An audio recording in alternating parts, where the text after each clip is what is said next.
Yeah, Jeff, everybody who's out of COVID protocol, are they available for tomorrow? As we sit here today, they're all available. Obviously, this is a world that can change in an instant, but as we sit here, they're all available. And Letty's the only one that's still in Yeah. protocol, right? Yeah, Letty right now is our only player in COVID protocol. Any chance he could come off tomorrow? No, he will not play tomorrow night. And just talk about now that it looks like tomorrow's game is going to be on just after a 13-day break. I mean, how eager are you just to get back on the ice? Yeah, eager to get back into games. You know, it was good to watch last night's game, and obviously I thought it was you could see there was a lot of emotion, and I think that's great. Just getting back at it, and this is what we do, and this is. To a large degree what we live for, and so it's great to get back going. And a couple of days ago you mentioned one of the focuses here moving forward is just improving defensively and goals against. Is there any other particular area that you're looking to right now to improve in coming out of this break? Well, this probably goes a little bit with both offense and defense, but we definitely want to win that net front battle better than we have. Both on screen type goals, on rebound type goals for us, and then making sure that we're not giving up second chances for the opponent. And so, that part of the last part would be just better defensively, fits into that whole umbrella. But from an offensive standpoint, ultimately all the goals are scored around the net, and so we just want to make sure we're winning those net front battles. Thanks, Jeff. Yep. Next, go to Max Boltman. Jeff, with Joe Valeno, I know earlier in the year you guys had started him in GR because you wanted him playing a big role. Now that you guys are starting to get healthy here, where do things stand with him? I mean, could he win a fourth line kind of more permanent job now, or would you still like to see him kind of be up in the lineup or else in GR? I would say that's a conversation between myself and Steve Yzerman. Steve would ask me where I'd have him, and then ultimately, if Steve thinks it's best for him to develop with more ice, depending on where I have him and what roles I have him slotted in, then certainly he may make that decision to say, well, if that's the case, then I want to send him down. If I have him in a ton of big roles, that would be an easy decision for Steve. So, we just found out this morning that Raymond was available, so that puts us in a position where I have a decision to make just on who the 12th forward is and who the 13th guy is. So I'll go through that process here after practice. Ultimately, if Joe is gonna, we want Joe to develop. So whatever's best for Joe's development is what we'll ultimately decide, and that's for further conversation. And then when it comes to creating offense with him, I mean, is it mostly going to be through his legs? Like, what do you see as the things he needs to do to create offense in the NHL? Well, I would say I still think that a consistent level of winning puck battles and being physical on the puck is one thing that will allow him to have the puck more. I think at other levels the puck comes to you easier when you're a good player, and the higher the level you go up, the harder you gotta work to make sure you're winning it. So that would be one. I think he's going to produce offense. Ultimately, he's a good transporter of the puck, and he's got a good shot. And I think those are two strengths of his that he can produce offense. I think his give and go game will have to continue to improve. So the give and go game and winning puck battles would be areas of improvement, and then just continue to enhance his shot and his ability to transport the puck. Thanks. Yep. Next, go to Mike Morreale. Good afternoon, Jeff.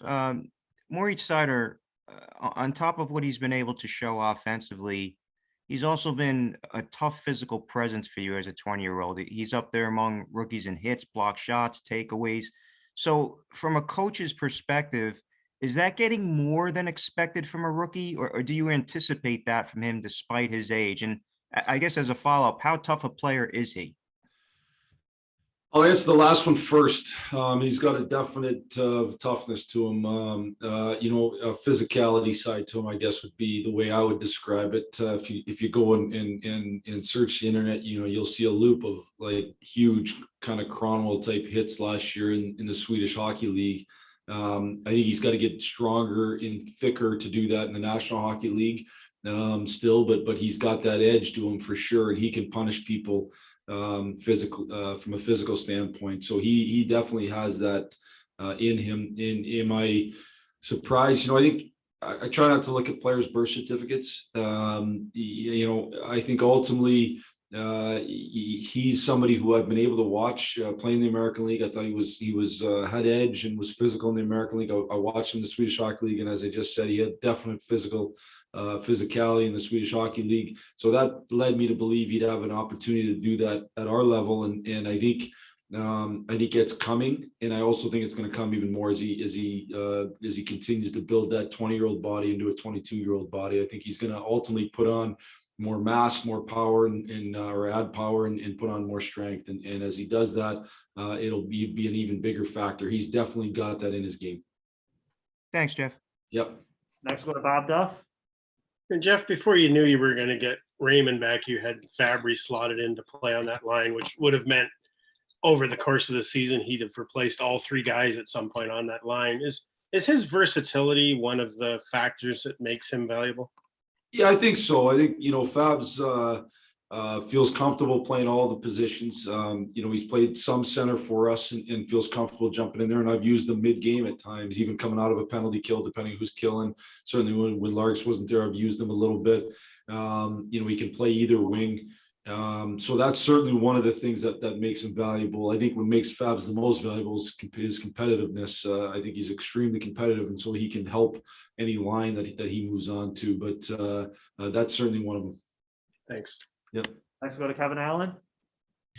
Yeah, Jeff, through the last 20 years or so, we've seen some pretty dramatic changes in terms of what coaches will allow. I remember Nick Lidstrom started passing in front of his own net, and all of a sudden a lot of defensemen started doing that. We've seen coaches change their perspective on when to pull goalies, and now we allow teams to try to score from their own end, because I think it was decided that was percentage wise that was a good idea. I wonder if there's ever been any discussion, because I've seen it happen a few times, and wondered when a guy who's trying to kill a penalty breaks the stick, would he be better off to beat it over to the bench and get a new one than to stand out there and leave his team, kind of almost at a 5-on-3 disadvantage? Has that ever been discussed, as timed it and seeing what the time would be?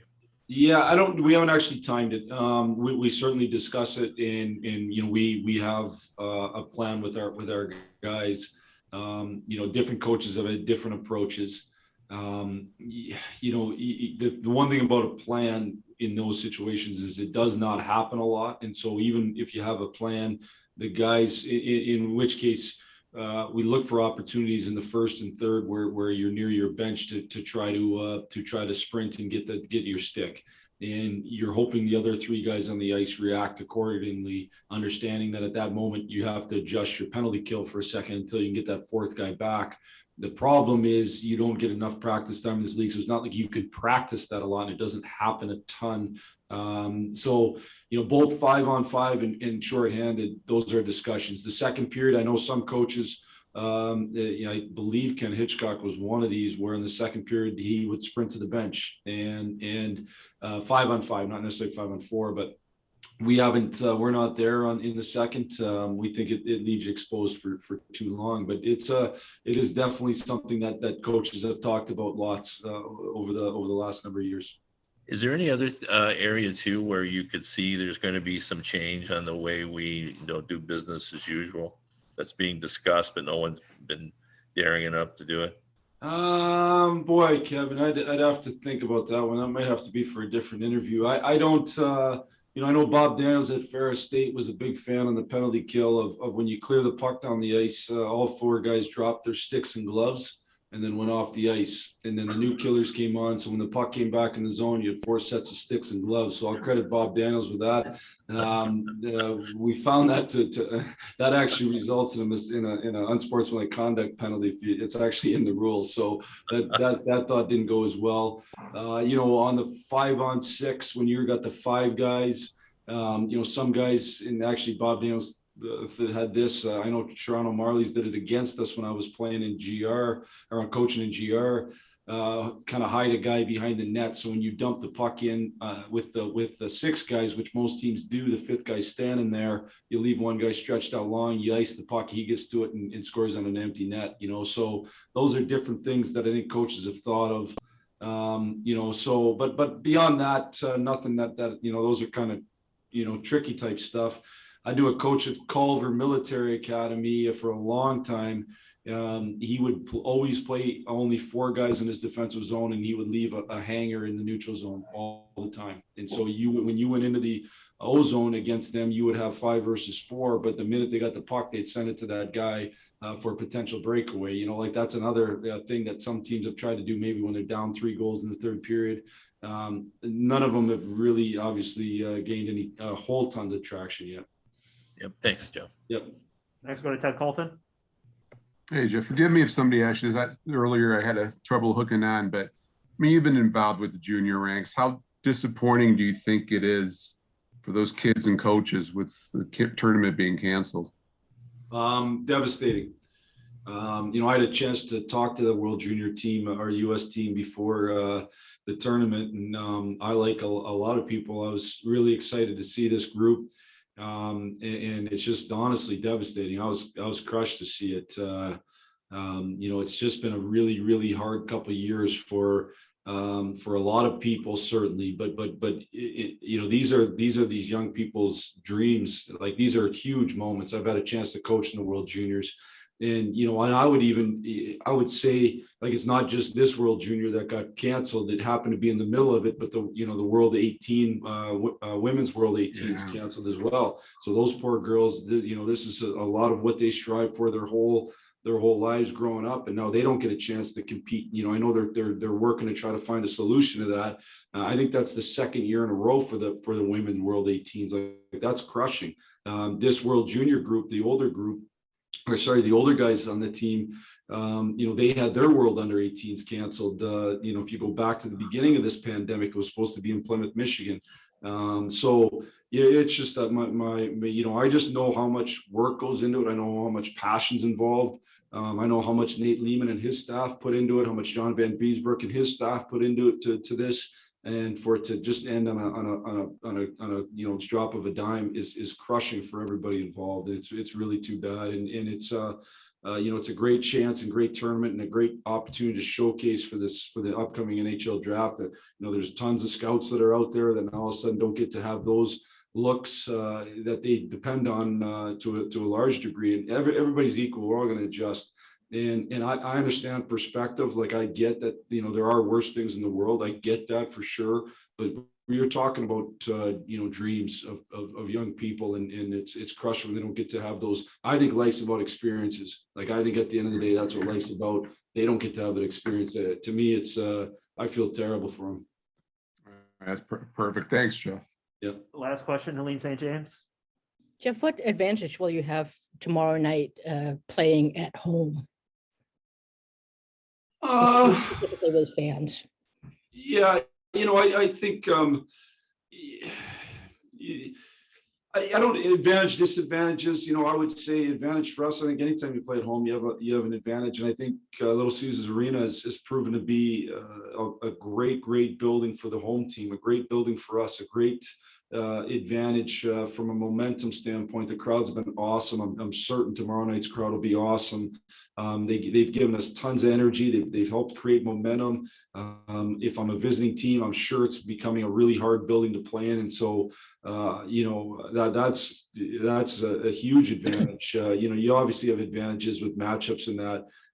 You know, coming off of this long delay, is there an advantage? I don't know that that's an advantage. You know, I would say Washington has a little bit of advantage that they've played already, so they've gotten, you know, they've gotten some of the rust off, and they're a little bit more battle tested. So that's what we've tried to do the last, you know, couple practices here, is to make sure that we're battle tested, make sure we're doing enough battle drills that we're ready to compete like you know, it is in the game. And it's hard to replicate. So again, there's advantages, disadvantages both ways. From my perspective, I love every opportunity we can to play in LCA, because it's become just an outstanding rink to play in. A little more special, especially on New Year's Eve when it's a holiday. all these holiday dates, it was unfortunate the Monday before Christmas, I think it was the 20th, the game against Colorado was canceled, because those are always great crowds, in that week preceding Christmas. And certainly the New Year's Eve crowd is always a great crowd. I know I've got a large contingent of my own family coming down to be here. So, I know it'll be a great crowd. I know, again, I think all year it's been great. I think these types of nights, it increases it. Thank you. Yeah. All right, thanks, everyone. We'll be back shortly with Moritz Sider.